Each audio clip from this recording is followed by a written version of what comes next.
Hey guys, क्या हाल चाल आप सबके। माय नेम इज जीवी सिंह, एक बार फिर से आपके सामने हाजिर हूं। आपको पता है कि हमने एक स्कोर बूस्टर सीरीज चला रखी है। 30 दिन और 30 मैराथन दूंगा।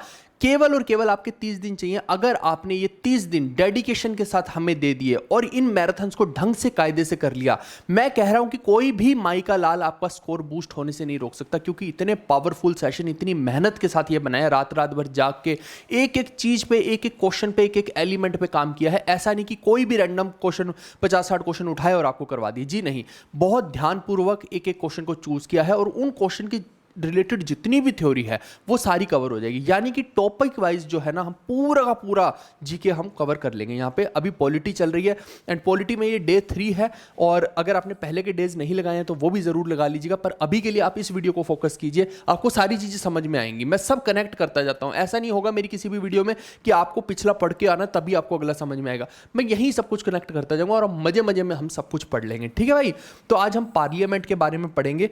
और इसके अलावा अगर आपको पेड कोर्स लेना है तो ये हमारा पेड कोर्स है। कोई कंपल्शन नहीं है, आप लेना चाहे तो ले सकते हैं। डिस्क्रिप्शन में जीवी कक्षा ऐप का लिंक है, वहां जाकर इसको ले सकते हैं। और ये हमारी जो है फ्लिपकार्ट पे बेस्ट सेलर बनी हुई है स्टैटिक जीके की किताब। इस किताब को हमने बहुत ही कलरफुल तरीके से, बढ़िया तरीके से बना दिया है। और इसके अंदर हमने बहुत शानदार ट्रिक्स भी लगा दी हैं जिससे कि आपको तुरंत चीज़ें याद हो जाएंगी। जैसे कि आप देखिए, ये जो ग्रीन कलर की आपको दिखेंगी, ये सारी की सारी ट्रिक्स हैं। ठीक है भाई। हिंदी में भी ये बुक आने वाली है, अब 2-3 दिन में मैं अनाउंसमेंट कर दूंगा। और ये जो है आपके लिए बेस्ट मील का पत्थर साबित होगी अगर आपको स्टैटिक जीके पढ़ना है तो। ठीक है भाई। ये फ्लिपकार्ट का लिंक डिस्क्रिप्शन में है। अगर आज के सेशन की पावरफुल पीडीएफ चाहिए होगी तो ये हमारी एप्लीकेशन है। फ्री कोर्स में आपको जाना है, यहाँ एसएससी सीजीएल पे क्लिक करना और यहाँ हनुमान सीरीज पे क्लिक करना। यहाँ से आप पीडीएफ ले पाएंगे। बाकी मैं अपने टेलीग्राम ग्रुप में भी डलवा दूंगा, डिस्क्रिप्शन में उसका भी लिंक है, वहां जाकर आप देख सकते हैं। उस टेलीग्राम के ऊपर एक नई चीज हमने स्टार्ट की है, क्विज। भाई साहब, आपको डेली जो है ना, सुबह 11 बजे ये क्विज डल जाया करेगा। आपको डेली ये क्विज लगाना है और ये केवल 3 से 4 मिनट की प्रोसेस है। आप डेली ये 25 क्वेश्चन लगाते रहोगे, आपका भला होना ही होना। बहुत सिलेक्टिव क्वेश्चन हम यहाँ पे वो दे रहे हैं जो डायरेक्टली एग्जाम में आ सकते हैं। तो ये क्विज रोज सुबह 11 बजे लगाने की आदत डाल लो। ये कभी भी घूमते फिरते आप आसानी से लगा सकते हो। ठीक है भाई। तो चलिए आज हम क्वेश्चंस करते हैं पॉलिटी के, पार्लियामेंट के, और यहीं से सब कुछ सीख लेंगे। पूरा पार्लियामेंट आज ही के सेशन में याद हो जाएगा। आपको अलग से कोई सेशन देखने की जरूरत नहीं, कोई बुक लेने की जरूरत नहीं, यहीं से सब कुछ मैं कवर करवा दूंगा। आइए शुरू करें। हमारा पहला क्वेश्चन देखिए कि क्या है। Which of the following option is the legislative organ of the union government. आप समझना, उसने बोला है कि हमारे जो यूनियन गवर्नमेंट है उसका लेजिस्लेटिव ऑर्गन यानी कि विधायी अंग जो है कौन सा है। अब पहले हम समझ लेते हैं कि गवर्नमेंट का स्ट्रक्चर क्या है। आपको जो है 2 तरह की गवर्नमेंट है भारत के अंदर, एक है यूनियन गवर्नमेंट और एक है state government. State government is different, union is different. हमें जो है उसने यूनियन का पूछा और पार्लियामेंट की जब मैं बात करता हूं तो वो यूनियन के हिसाब से ही करता हूं यूजुअली। आपको एक शब्द याद रखना है, जेल। ये जेल वही है, वो जो लौंडे होते हैं ना, पहले लगाते थे फुकरे लोग जो है, यू जेल लगा लगा के यू कांटे बना लेते थे बालों का, ऐसा लगता था एक सींग उग गया है। और करके जो है लड़कियों के सामने बाइक चलाते थे और उनके बाल भी नीचे नहीं होते थे। होंगे कहां से भाई साहब जब कांटे की तरह ऊपर चल रखे हैं। ऐसा लगता था कि पिकाचू की पूंछ ना तोड़ दूं अभी मैं, ऐसा फील होता था। ठीक है। बट एनीवेज, वही जेल आपको याद रखना है। जे से हम मतलब समझते हैं कि क्या है भाई साहब। जे से है जुडिशरी, फिर ई से मतलब होता है एग्जीक्यूटिव, एग्जीक्यूटिव के बाद आती है आपकी पार्लियामेंट।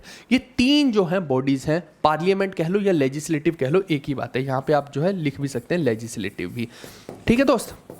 अब आप समझना कि ये कैसे इंपॉर्टेंट है जेल वाला, कैसे हमारी गवर्नमेंट की वर्किंग होती है। इतना सा समझ लिया तो आपको बहुत सारे क्वेश्चन यहां से सॉल्व हो जाएंगे। आप देखोगे सबसे पहले कानून बनेगा। जो बनेगा कानून वो कहां बनेगा? पार्लियामेंट में बनेगा। विधायक जो है यहीं से पास होगा, विधायक साहब भी यहीं बैठते हैं ना। तो इसके 3 पार्ट हैं, पार्लियामेंट, राज्यसभा और लोकसभा। इसके बाद कानून बनने के बाद अब इसको पूरे देश में फैलाने का काम यानी कि पालन कौन करवाएगा, वो है एग्जीक्यूटिव। इसमें कौन कौन आता है आपका? President, vice president, PM, cabinet ministers और नीचे जितने भी ऑफिसर्स हैं। जैसे आज आप अगर इनकम टैक्स ऑफिसर बन जाओ, जीएसटी ऑफिसर बन जाओ, तो आप सब जो है एग्जीक्यूटिव का ही पार्ट हो गए। ये आपको समझना है। उसके बाद आता है आपका जुडिशरी। अगर पूरे देश में जो कानून लग गया वो कोई पालन नहीं कर रहा है, कानून का रखवाला कौन बैठा है? फिर ऊपर जज साहब वहां पे है, supreme court, high court, subordinate court, ये सारा क्या है? जुडिशरी में बैठे हैं जज साहब। तो वो फिर अपना कलम का जोर चलाएंगे और फिर जो है ऐसी ऐसी चीजें होंगी आपके साथ कि आपको पता ही नहीं लगेगा। जैसे एसएससी वाले दुष्टता करते हैं तो कहां जाते हो? हाँ, भाग के कोर्ट में ही जाते हो ना। तो बस वैसे ही आप समझ लीजिए। चलो अब मेरे को बताओ आप, मैंने आपको 3 ऑर्गन बता दिए, जेल की फॉर्म में बताए हैं। अब इसने जो पूछा है यूनियन का पूछा, स्टेट का तो पूछा नहीं है। अगर स्टेट का पूछ लेता तो लेजिस्लेटिव असेंबली लिख देते, क्योंकि स्टेट में जो है आप देखो जो उस तरफ राज्यसभा लोकसभा होती है ना यूनियन में, वही स्टेट में लेजिस्लेटिव असेंबली और लेजिस्लेटिव काउंसिल होती है।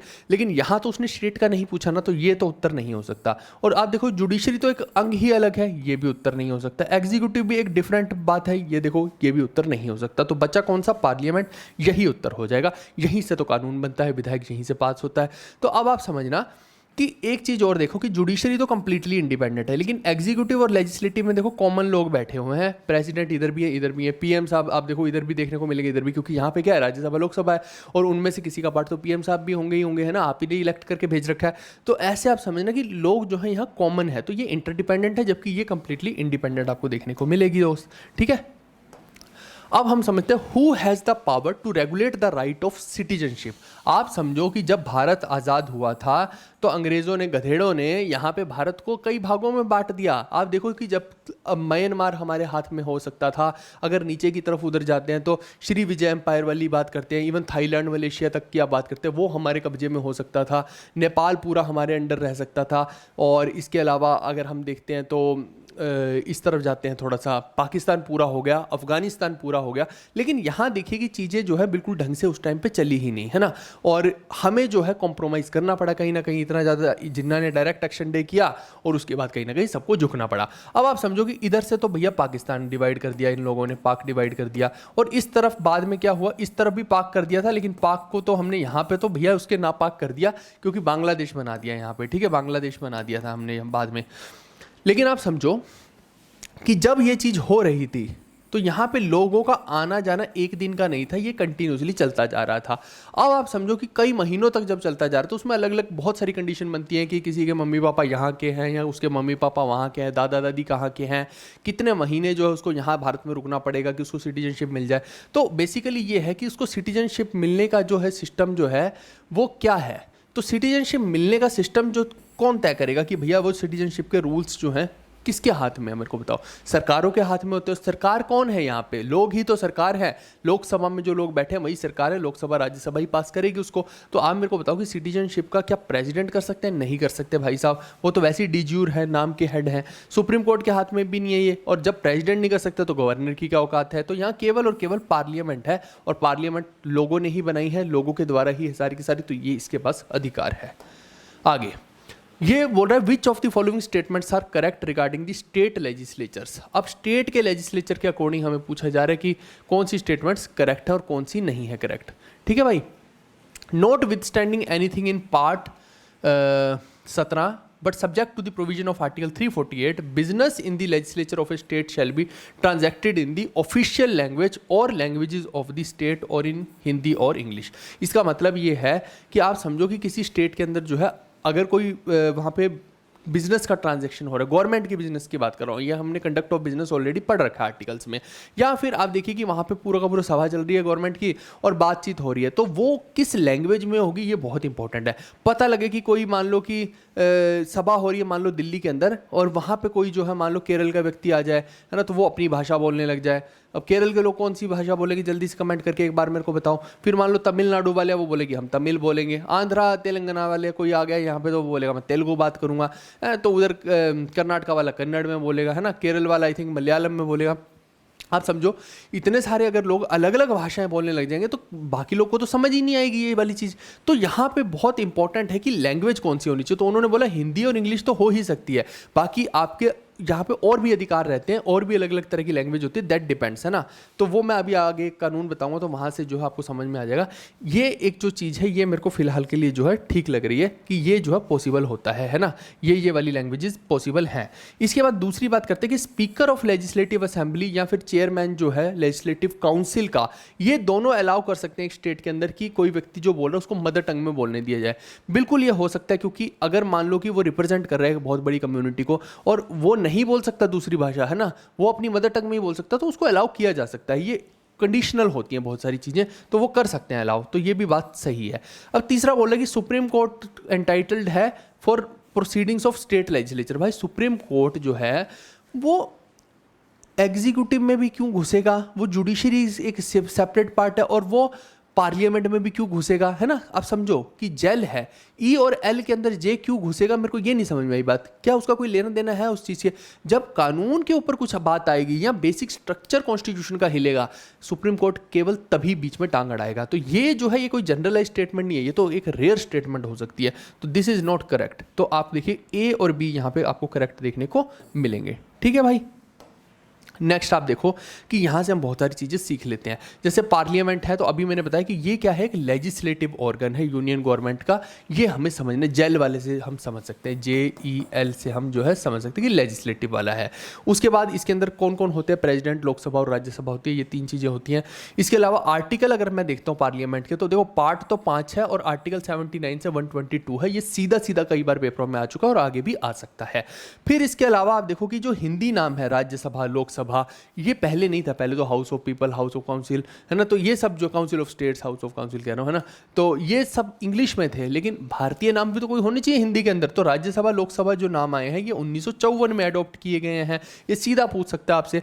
फिर आप देखोगे जो राज्यसभा है, that represents the states, union territories. आप समझो कि राज्यसभा में कौन लोग बैठेंगे, राज्यों की सभा है। तो बहुत सारे जो है यहाँ पे राज्य हैं और बहुत सारी जो है यूटीज हैं। ठीक है, यूटीज हैं और राज्य हैं, राज्य हैं। ठीक है भाई, ये जो हो गई राज्यसभा। लोकसभा में कौन लोग बैठेंगे भैया, कि जिनको जो है आप लोगों ने जितवा के, है ना, आपके एरिया के ये विधायक हैं, फिर दूसरे एरिया के ये हो गए, है ना। तो ये लोग जो है यहाँ MP बन के जाते हैं, मेंबर ऑफ पार्लियामेंट बन के जाते हैं। ये यहाँ पे रिप्रेजेंट करते हैं हम लोगों को ही, है ना। तो आप समझो कि ये हो जाती है लोकसभा, लोगों के द्वारा जो चुनी गई। और ये जो है ये राज्यसभा है, ये कभी भी डिल्यूट नहीं होती, ये हमेशा के लिए बस चलती जाती है। वो हम देखेंगे आगे कि कैसे चलती जाती है। इसके बाद आप देखिए कि जो स्पीकर है लेजिस्लेटिव असेंबली का, या फिर हम कहें कि चेयरमैन जो है वो लेजिस्लेटिव काउंसिल का। क्योंकि आप समझो कि लेजिस्लेटिव असेंबली जो है वो जस्ट लाइक लोकसभा टाइप है और legislative council just like Rajya Sabha. तो राज्यसभा के अंदर स्पीकर नहीं होता, चेयरमैन होता है, एक्स ऑफिशियो चेयरमैन, उसके वाइस प्रेसिडेंट होते हैं, है ना। और जो लोकसभा होती है उसके अंदर कौन होते हैं, स्पीकर और डेप्यूटी स्पीकर होते हैं। तो legislative assembly just like Lok Sabha type, विधानसभा हो गई स्टेट के अंदर, है ना। तो यहाँ का स्पीकर और यहाँ का कौन, आपका चेयरमैन, ठीक है, वो लोग अलाउ कर सकते हैं किसी भी मेंबर को कि वो अपनी मदर टंग में बोल पाए। ये डिपेंड करता है इंक्लूसिविटी के ऊपर, है ना, कि वो कितने बड़े सेक्शन को रिप्रेजेंट कर रहा है, वो उस भाषा को बोल पा रहा है दूसरी और किसी भाषा को या नहीं। तो बहुत सारे ऐसे फैक्टर्स रहते हैं, तो उनके आधार पर ये लोग अलाउ कर सकते हैं। ये मैंने हिंदी वालों के लिए लिख दिया। 79 से 122 अनुच्छेद तक है, भाग 5 है ना। 1954 में हिंदी शब्दों में अपनाया गया लोकसभा राज्यसभा को। तो ये सारा जो है आप हिंदी वाले रीड कर लेंगे। नेक्स्ट हम बात करते हैं कि इंडिया की जो पार्लियामेंट है वो किस किस चीज़ की कंसिस्ट हो रखी है। क्या मैंने नहीं बताया अभी कि जो पार्लियामेंट है भाई साहब वो 3 चीज़ों से बन रही है, प्रेसिडेंट साहब से, लोकसभा और राज्यसभा से। तो आप मेरे को बताओ, यहाँ से ही हम देख लेते हैं, CDS 2021 का क्वेश्चन है। तो यहाँ पे प्रेसिडेंट एंड बोथ हाउसेज जो है करेक्ट ऑप्शन है। हालांकि आगे मैं समझा भी देता हूँ। आप देखो पार्लियामेंट में क्या क्या होता है, प्रेसिडेंट साहब है, लोकसभा है और उधर राज्यसभा है। अब तो कोई भी कानून जो बनता है ना, या तो इधर से स्टार्ट होगा या इधर से स्टार्ट होगा। अगर वो इधर से स्टार्ट हुआ तो इसको उधर भेजा जाएगा, वहाँ से अगर उन्होंने कोई अमेंडमेंट करनी है तो वो कर देंगे, है ना, और वो फिर वापस यहाँ भेज देंगे। यहाँ भेजेंगे तो ये वाले लोग कहाँ भेज देंगे, प्रेसिडेंट साहब के पास भेज देंगे, इनके हस्ताक्षर होंगे, तब जाके वो पास होगा। ऐसे ये पास होने का जो है स्ट्रेटेजी पूरी की पूरी रहती है। हालांकि इसमें बहुत सारे दाव पेच रहते हैं, मैं अभी आपको बताता हूँ कि क्या दाव पेच रहते हैं। आप देखो, आपको पहले समझना पड़ेगा कि बिल और कानून में अंतर क्या होता है, बिल और लॉ में या फिर एक्ट में, है ना। बिल क्या होता है, ये देखो यहाँ से प्लीज साइन मी, यानी कि दिस इज बिल। ये क्या है भाई साहब, ये है अभी बिल। बिल अभी बच्चा है ना। बिल का मतलब है कि जिसको आप कानून नहीं मान सकते, ये सिर्फ एक दस्तावेज है अभी जो स्टार्ट हुआ है। अब ये किसी भी हाउस से स्टार्ट हो सकता है ना, दोनों में से किसी भी हाउस से आप जो है एक बिल जो है इसको किसी भी हाउस से स्टार्ट कर लो, है ना, चाहे वो लोकसभा से कर लो चाहे राज्यसभा से। लेकिन यहाँ पे कुछ एक्सेप्शंस होती हैं, जैसे मनी बिल वाली। तो मनी बिल को यहाँ पे इंट्रोड्यूस नहीं कर सकते। मनी बिल को इंट्रोड्यूस करने की ताकत केवल और केवल लोकसभा के पास है। और हाँ, एक चीज़ और है कि राज्यसभा में कोई भी बिल अगर आता है ना, यहाँ से लोकसभा से, मान लो लोकसभा से राज्यसभा में कोई भी बिल भेजा जाता है, तो लोकसभा ना तो मनी बिल को अपने पास रख सकती है ना, ये नहीं कि उसको रखे हुए है बैठे हुई है, नहीं, वो वापस देना ही पड़ेगा। ना ही कॉन्स्टिट्यूशनल अमेंडमेंट वाले बिल को रख सकती है ना, ये नहीं कि वो भी अपने पास रख के बैठी हुई है। तो ये 2 बिल ऐसे हैं जिनको रोका नहीं जा सकता। बाकी किसी बिल को जो है राज्यसभा रोक सकती है और वहाँ पर डेडलॉक की स्थिति पैदा होती है, तो फिर जॉइंट सेशन करवाए जाते हैं। ठीक है, अब आप समझो कि किसी एक हाउस में इनिशिएट हो गया, तो अब जो है बिल सेंट टू कमेटी और discussed in the house itself. तो जिस भी हाउस में गया है वहाँ पे कमेटी को उसकी को पूरी को भेजा जाएगा और उस हाउस में ही पहले डिस्कस किया जाएगा पूरे के पूरे बिल को। अब कमेटी जो है अपनी रिपोर्ट देगी और फिर ये जो बिल है ये दूसरे हाउस में भेजा जाएगा। अब वो जो हाउस है जिस दूसरे हाउस में भेजा गया है वो हाउस या तो इस बिल को एक्सेप्ट करेगा या रिजेक्ट करेगा, ठीक है। यहाँ पे डिटेल डिस्कशन करेगा वो हाउस और या तो इसको एक्सेप्ट करेगा या रिजेक्ट। अगर तो उसने इसको एक्सेप्ट कर लिया तब तो वो वापस से इस बिल को जो है वापस से दूसरे हाउस में भेज दिया जाएगा। अगर इसने एक्सेप्ट नहीं किया, अपने पास ही रखे हुए हैं भाई साहब, तो यहाँ पे जॉइंट सेशन एक बुलवाना पड़ेगा, है ना। वो प्रेसिडेंट साहब बुलवाते हैं यूजुअली जॉइंट सेशन को कि भैया आ जाओ, दोनों लोग मिलके बात कर लो और उसके बाद जो है इस मुद्दे को यहीं पे सोल्व करो। ये नहीं कि इसको घसीटते जा रहे हो, है ना। तो वो जॉइंट सेशन होता है। लेकिन अगर इसकी अभी तक देश में 3 ही बार इसकी ज़रूरत पड़ी है, अदरवाइज नहीं पड़ी है। तो आप समझो कि वो इस हाउस में जैसे पास हो गया तो एक हाउस ने जैसे पास कर दिया तो वो दूसरे के पास गया तो दूसरे ने भी उसको यस कर दिया। तो अब ये जो बिल है ये जाएगा प्रेसिडेंट साहब के पास, है ना। यानी अगर मान लो लोकसभा से स्टार्ट हुआ तो वो राज्यसभा में गया, राज्यसभा ने भी अप्रूव कर दिया तो वापस से लोकसभा में आया, लोकसभा से वापस से कहाँ जाएगा, प्रेसिडेंट साहब के पास जाएगा। प्रेसिडेंट के पास गया तो प्रेसिडेंट साहब उस पर ठप्पा लगा देंगे, अपने हस्ताक्षर कर देंगे, मोहर लगा देंगे। अब ये बिल क्या बन जाएगा, एक लॉ बन जाएगा, ठीक है। तो ये एक बहुत इंपॉर्टेंट चीज़ है कि कैसे ये बनता है, ये मैंने यहाँ पे प्रोसेस बता दिया और ये क्वेश्चन उसी से रिलेटेड था, पूरे का पूरे पीछे वाला भी, है ना। चलिए अब अगला सवाल देखते हैं। How many Lok Sabha seats are there for state of Meghalaya. तो मेघालय में भाई साहब जो है टोटल 2 सीट है। अब ये जो सीटें हैं ना आपको अलग अलग तरीके से पूछी जा सकती हैं, या तो साउथ की या नॉर्थ ईस्ट की पूछेगा। तो मैं थोड़ा सा आपको बता देता हूँ। जैसे नॉर्थ ईस्ट की आपको थोड़ा थोड़ा आइडिया होना चाहिए है, क्योंकि नॉर्थ ईस्ट में केवल असम के अंदर ही ज़्यादा सीट्स है, बाकी सब में या तो 1 है या 2 है। आप गिन के देख लो, सिक्किम में केवल 1 है ना, या तो पॉपुलेशन ही सबसे कम है तो यहाँ कितनी सीट होंगी। फिर आप देखो नागालैंड में भी 1, मिजोरम में भी 1, अरुणाचल में 2, त्रिपुरा में 2, मेघालय में 2, मणिपुर में 2। केवल और केवल असम के अंदर पॉपुलेशन ज़्यादा है तो वहाँ पे जो है 14 सीट्स हैं, बाकी सब में 2 2 2 1 1 1 ऐसा ही है। तो यहीं से लॉजिकल सेंस से ऐसे क्वेश्चंस जो है ना, ऐसे वाले क्वेश्चंस आप वहीं से कर सकते हैं। चलिए इसके अलावा आपको मैं थोड़ा सा एक डायग्रामेटिकली भी बता देता हूँ। जैसे कई बार क्या होता है कि वो आपसे ज़्यादा सीट्स वाला राज्य भी पूछ सकता है। हम देखते हैं यूजुअली कि हर बार जो है ना यूपी के अंदर गवर्नमेंट का बहुत ज़्यादा ध्यान रहता है कि यूपी की जो सीट्स है ना वो किसी तरीके से कंट्रोल में आ जाए, क्योंकि यूपी में पूरे देश में देखा जाए तो सबसे ज़्यादा सीट्स है और सबसे ज़्यादा पॉपुलेशन भी यूपी में है। तो आप देखो कि यूपी केवल अकेला जो है 80 सीट संभाले हुए भाई साहब। तो आप समझो ना कि यहीं से तो जो है लोग, यहीं से तो पता लगता है कि अलग अलग सीट्स यहाँ पे दिख रही हैं, तो यहीं से तो लोग जो है वहाँ पे जाएंगे आपके लोकसभा के अंदर और यही लोग तो रिप्रेजेंट करेंगे आपको, है ना, समझ रहे हो। तो यहाँ अगर 80 की 80 सीट कोई जीत ले तो सोचो वो उसके पास तो कितनी पावर आ गई है ना, गौर सरकार को बना और गिरा सकता है वो व्यक्ति। फिर वहीं पे आप देखो कि यूपी के साथ साथ इधर बिहार वाले जो 40 सीट संभाले हुए हैं, ये 2 लोग जो हैं अच्छे खासा यहाँ पे पॉलिटिक्स जबरदस्त तरीके से घुसी पड़ी है। वहीं पे अगर आप थोड़ा सा नीचे जाओगे तो महाराष्ट्र में 48 सीट के साथ बैठा और तमिलनाडु 39 सीट्स के साथ बैठा है। और इस बार तो अगर आप आंध्रा वालों को देखते हैं तो आंध्रा वालों ने ही पेच फंसा रखा था चंद्रबाबू नायडू ने, है ना। सरकार अभी भी उन्हीं की वजह से, किसकी वजह से बन रखी है, अभी बिहार और आंध्रा की वजह से भाई साहब सरकार भी बने पड़े हैं। अगर ये दोनों मुकर जाएं तो सरकार टूट जाए इस वक्त, ऐसा तो हाल चल रहा है ना। आप देखो तेलंगाना और आंध्रा पहले एक ही थे, तो अब इनको अगर जोड़ लिया जाएगा तो बहुत सारी हैं, अगर अलग अलग देखोगे तो 25 इसकी और 17 इसकी है, ठीक है। फिर छत्तीसगढ़ की जैसे 11 होंगी, उड़ीसा की 21 होगी। इस बार एमपी के अंदर, मध्य प्रदेश के अंदर तो 29 की 29 सीट बीजेपी लेकर गई है, क्लीन स्वीप हुआ है यहाँ, ठीक है। फिर राजस्थान में आप देखो 25, गुजरात में 26, इस तरीके से। जबकि आप नॉर्थ ईस्ट के अंदर देखोगे तो 1 2 1 2 2 1, केवल असम जो है, असम को पहचानने का ये तरीका है, एक ए बनाता है असम, है ना। और इसके बाहर जो ए बनता है, ये वाला ए, ये अरुणाचल का है, ठीक है। तो आप समझो कि यहाँ जो है आपको बहुत कम सीट्स जो है नॉर्थ ईस्ट में देखने को मिलती है। फिर ऊपर भी बहुत कम है, लद्दाख में 1, J&K में 5, बहुत कम कम है ना। इवन आप पंजाब में भी देखेंगे तो 13, हरियाणा में 10, दिल्ली में 7, तो कोई बहुत ज़्यादा सीट्स वहाँ देखने को नहीं मिलती है। Who was the first speaker of the Lok Sabha after India's independence. तो भारत जब आज़ाद होता है तो लोकसभा का पहला स्पीकर कौन बनता है। देखो जीवी मावलंकर साहब का नाम जो है, इनको फादर ऑफ लोकसभा भी एक तरह से बोल दिया जाता है कई बार। तो गणेश वी मावलंकर जो है ये बनते हैं। ये कई बार पेपरों में क्वेश्चन पूछा जा चुका है, लेकिन क्या इतना सा ही क्वेश्चन काफ़ी है? जी नहीं, इतना क्वेश्चन का उत्तर काफ़ी नहीं है। मैंने एक्स्ट्रा चीज़ें भी यहाँ पे रखी हैं आप लोग के लिए।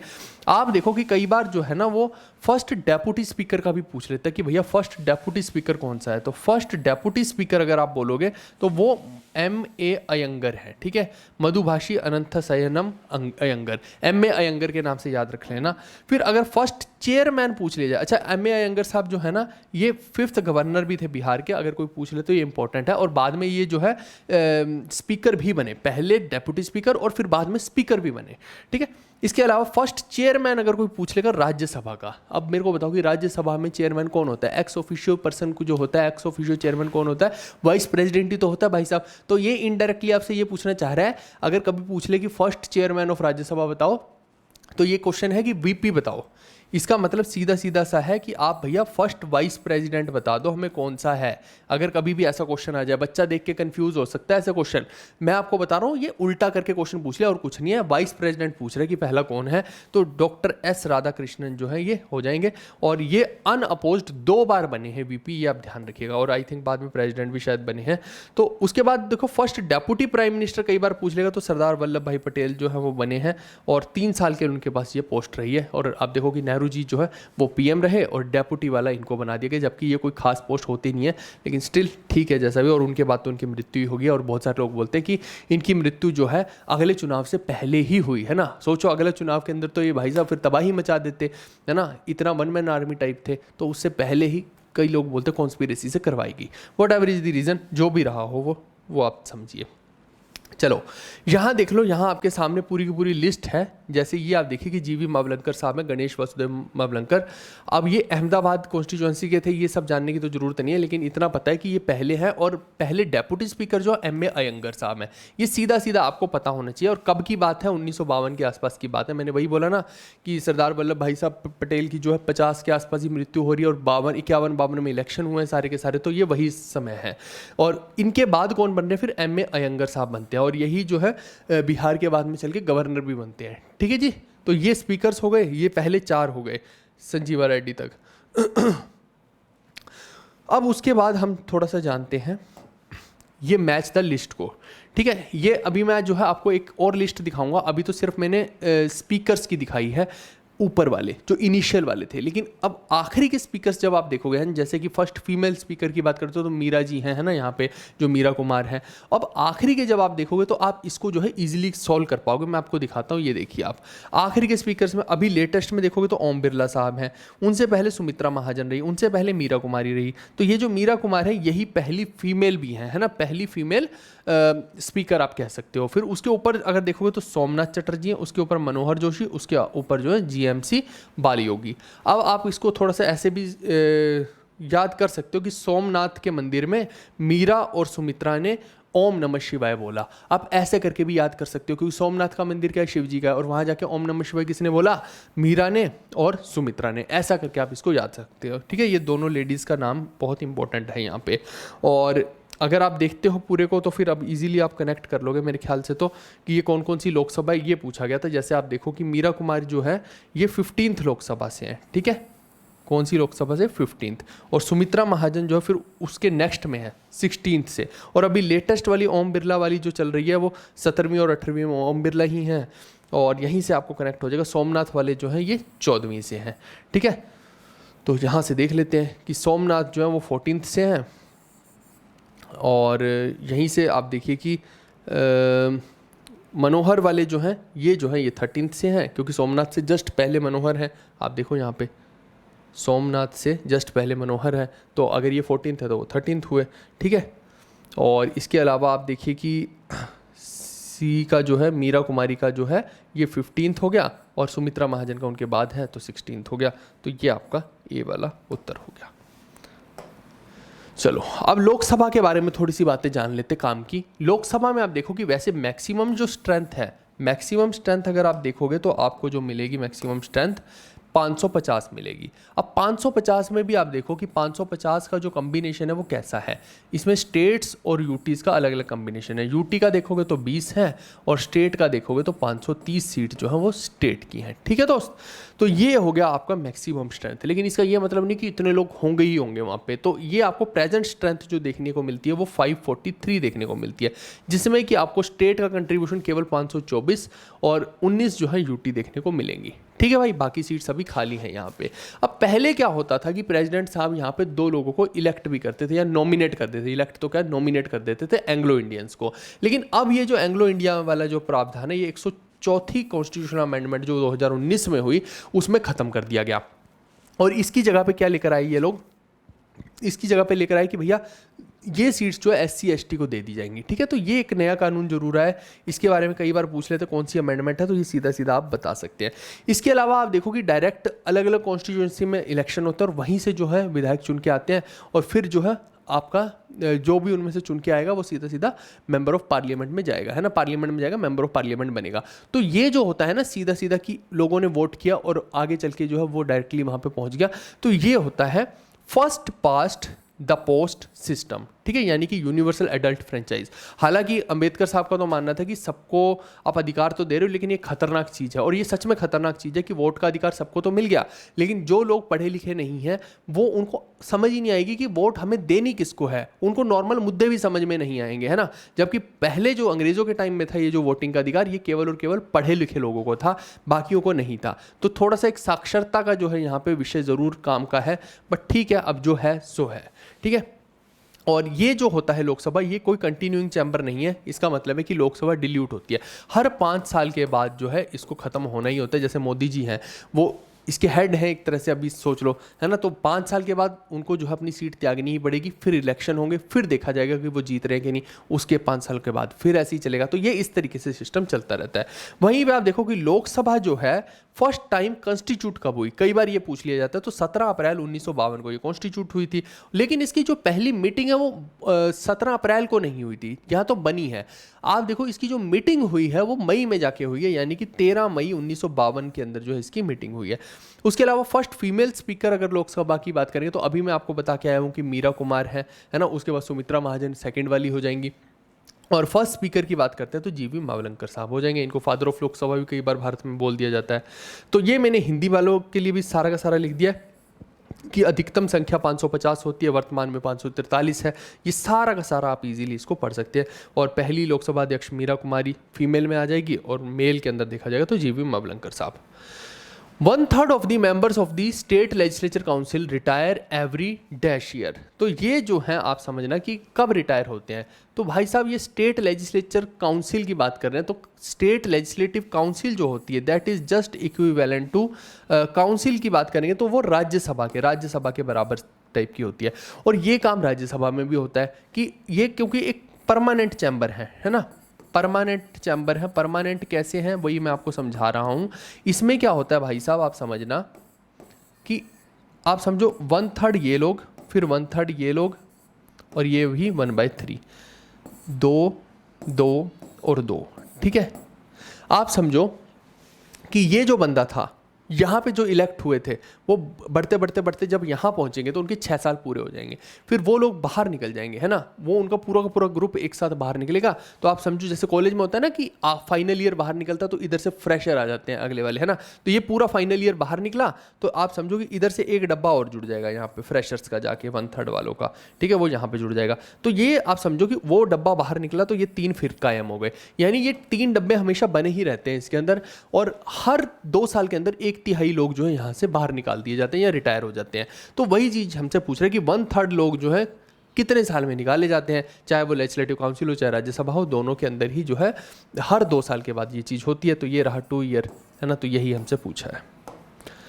Member of Rajya Sabha are elected for a term for how many years. तो अभी मैंने आपको क्या बताया भाई साहब कि अगर वो 3 डब्बे आप बनाते हो तो 3 डब्बे बनते हैं, ये 1/3 मेंबर, ये 1/3 मेंबर, ये 1/3 मेंबर, हर 2 साल के बाद जो है निकलने हैं। तो टोटल टाइम कितना हो गया, 6 साल का हो गया ना भाई साहब, तो ये हो गया। जबकि लोकसभा का टाइम कितना है, लोकसभा का टाइम होता है 5 और राज्यसभा का कितना होता है 6 ईयर। तो अब यहाँ पे राज्यसभा मेंबर्स जो होते हैं वो किसके द्वारा इलेक्ट किए जाते हैं भाई साहब, तो राज्यों के जो मेंबर है, राज्यसभा के जो मेंबर हैं वो कौन इलेक्ट करते हैं, elected members of state legislative assemblies. आप समझो कि प्रोपोर्शनल रिप्रेजेंटेशन होती है, ये आप ध्यान रखना, प्रोपोर्शनल रिप्रेजेंटेशन है। जो आप देखो कि स्टेट के अंदर क्या होती है, लेजिस्लेटिव असेंबली, जो जस्ट लाइक क्या होती है, लोकसभा टाइप होती है, ये आप समझना। तो यहीं स्टेट्स के जो लोग होते हैं यहाँ से जो इलेक्ट होते हैं, है ना, क्योंकि इससे क्या हो रहा है, रीजनल पार्टीज की भी से हो रही है ना यहाँ पे, तो यहाँ से जितने लोग आ रहे हैं वो राज्यसभा में आ जाते हैं, ठीक है, यानी कि जो स्टेट्स के अंदर जीते हैं उनकी बात हो रही है। जबकि लोकसभा में कौन से आ रहे होते हैं, वो सेंटर की सरकार वाले आ रहे होते हैं, एक तरह से आप ऐसे समझ सकते हो, है ना, वो हाउस ऑफ पीपल है। तो अब आप देखो दूसरे जो है कि constitution has not fixed the term for Rajya Sabha, वो मैंने बताया जो 6 साल, वो कॉन्स्टिट्यूशन ने फिक्स नहीं किया है, वो एक्चुअली में एक एक्ट आता है इसका, पीपल एक्ट, है ना, पीपल रिप्रेजेंटेशन एक्ट 1951। इस एक्ट के तहत जो है वो 6 साल की गई है। असल में जो कॉन्स्टिट्यूशन है उसने तो कोई इसकी लिमिट फिक्स की ही नहीं थी भाई साहब राज्यसभा की। इसके अलावा ठीक है, ये 6 साल वाला मैंने बता ही दिया है आपको।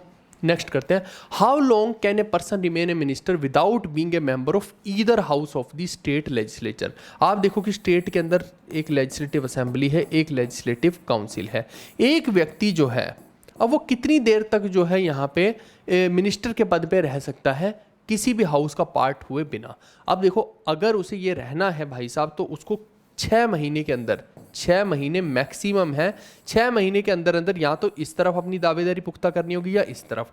अगर वो नहीं कर पाया तो भाई साहब उसको रगड़ के बाहर निकाल दिया जाएगा, यानी कि उसकी जो पूरी की पूरी मिनिस्टरगिरी है खत्म वहीं पे। तो ये आपको ध्यान रखना है कि इसका उत्तर जो है 6 मंथ हो जाएगा। In the absence of speaker and deputy speaker of Lok Sabha, who presides over the joint sitting of 2 houses of the parliament? आप समझो कि जब भी डेडलॉक क्रिएट हो जाता है लोकसभा और राज्यसभा के बीच में, तो क्या होता है, इन दोनों को एक साथ बुलाते हैं। कौन बुलाते हैं? प्रेसिडेंट साहब जो है इनको बुलावा भेज देते हैं कि भाई साहब आ जाओ एक साथ, क्योंकि अगर ये आपस में बात नहीं करेंगे तो फिर तो भैया दिक्कत खड़ी रहेगी, कोई बिल जो है वो पास ही नहीं होगा। तो इनकी जॉइंट सिटिंग बुला दी जाती है। अब ये जो जॉइंट सिटिंग का कई बार आर्टिकल पूछ लेता है, तो आर्टिकल 108 के तहत जो है ये बुलाई जाती है, ठीक है। इसके अलावा आप देखो कि जॉइंट सीटिंग पहले क्या होता था, पहले जो संसद भवन था उसमें अलग एक कमरा था जॉइंट सीटिंग का, लेकिन अब देखो अब की सरकारों ने सोचा कि एक अलग से कमरा क्यों बनाना, जॉइंट सीटिंग कोई रोज थोड़ी होती है, बहुत रेयर केस में होती है, अभी तक 3 ही बार आई थिंक हुई है जॉइंट सीटिंग।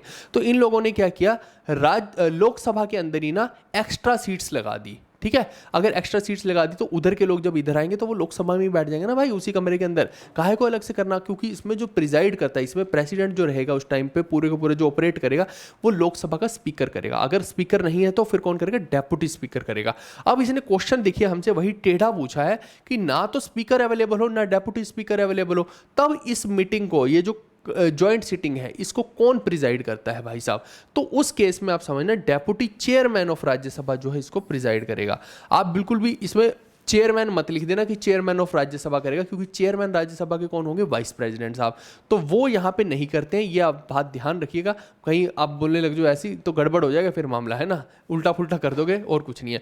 और एक चीज़ और, स्पीकर तब तक वोट नहीं करता है जब तक कि कोई टाई की सिचुएशन ना क्रिएट हो। ये मत समझना कि स्पीकर बन गया तो ये भी वोट कर रहा है ना, क्योंकि वो मोस्ट प्रोबेबली विनिंग पार्टी का ही बनता है, लेकिन इसका कतई ये मतलब नहीं है कि भाई वो भी वोट कर रहा है। वो वोट तब तक नहीं करेगा जब तक कि दोनों तरफ से जो है टाई ना हो जाए। टाई की कंडीशन में केवल स्पीकर जो है वो वोट कर सकता है।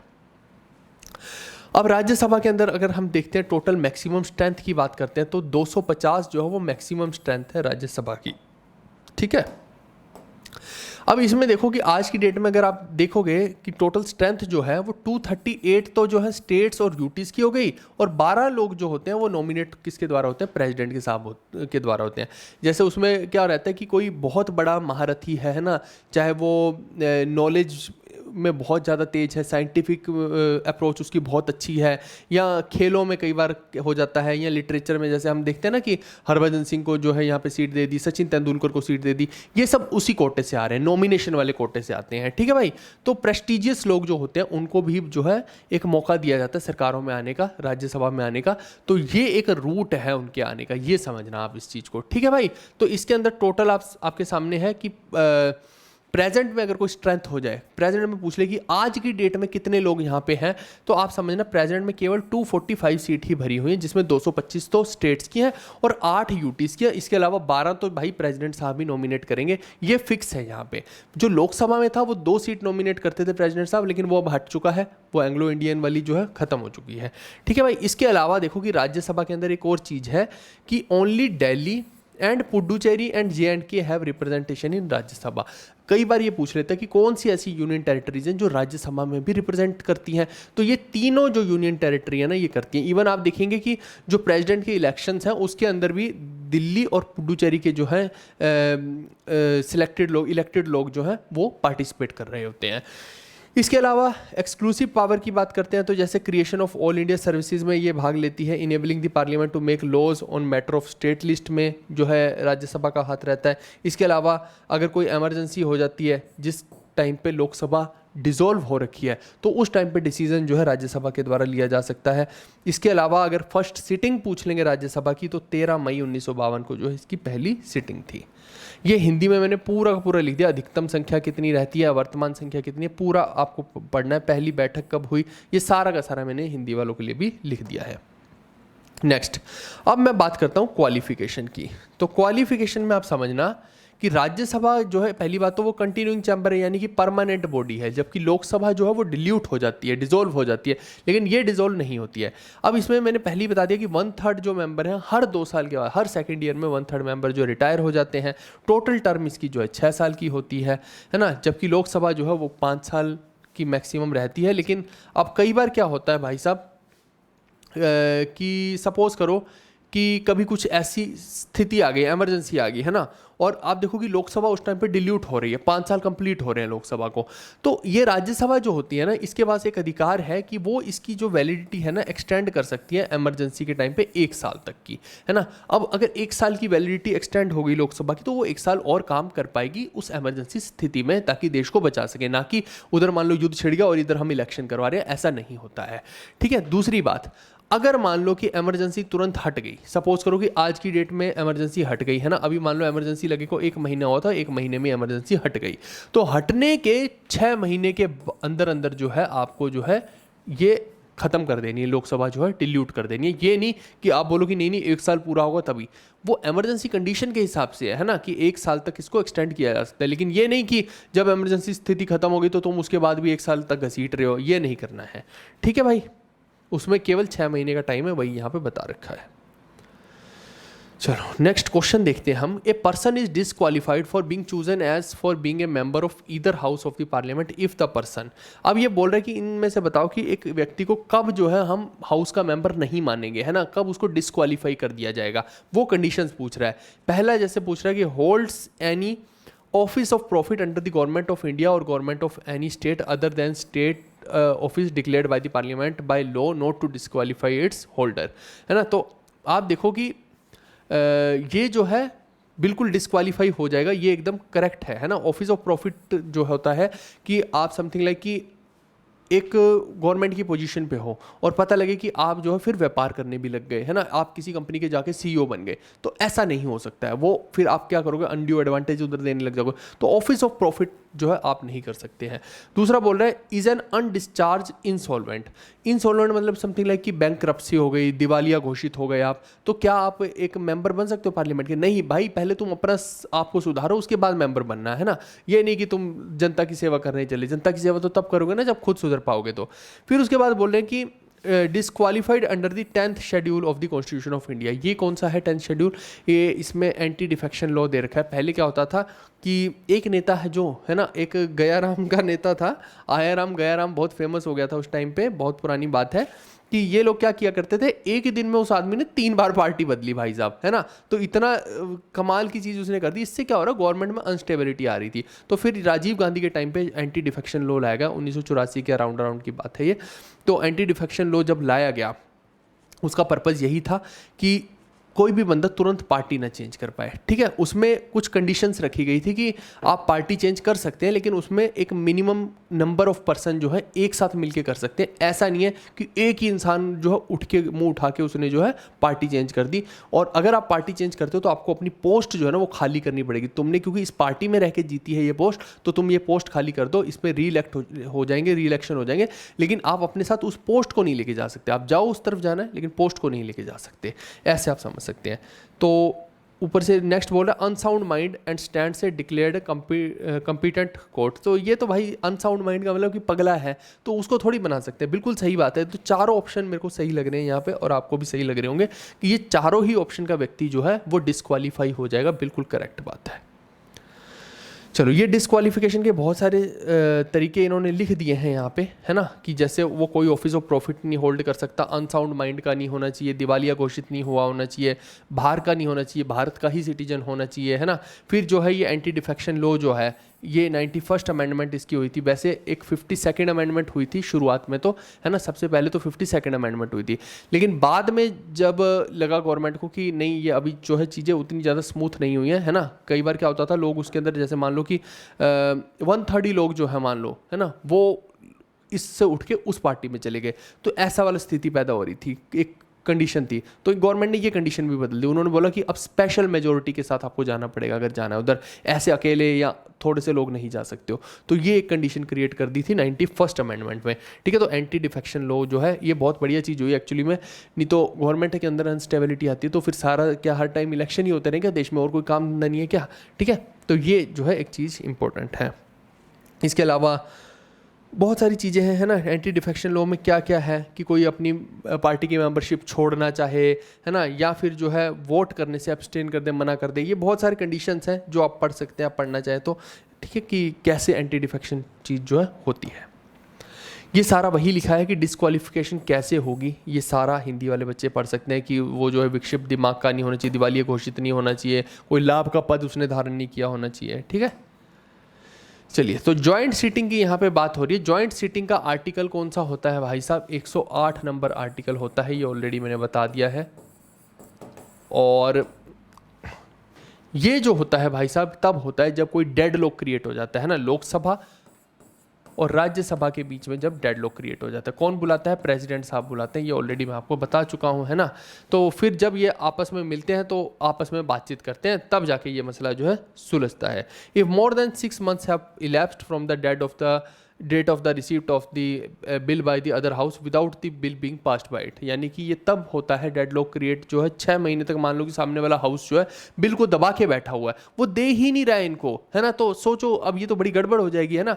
दिस इज जस्ट लाइक कि प्रेसिडेंट साहब ने पॉकेट वीटो लगा दिया ना, अपनी जेब में रख के बिल बैठे हैं, घूम रहे हैं भाई साहब, अरे मैं नहीं देता तो नहीं देता, तुम्हें जो करना है कर लो, है ना। कितना फनी हो जाएगा वो चीज़।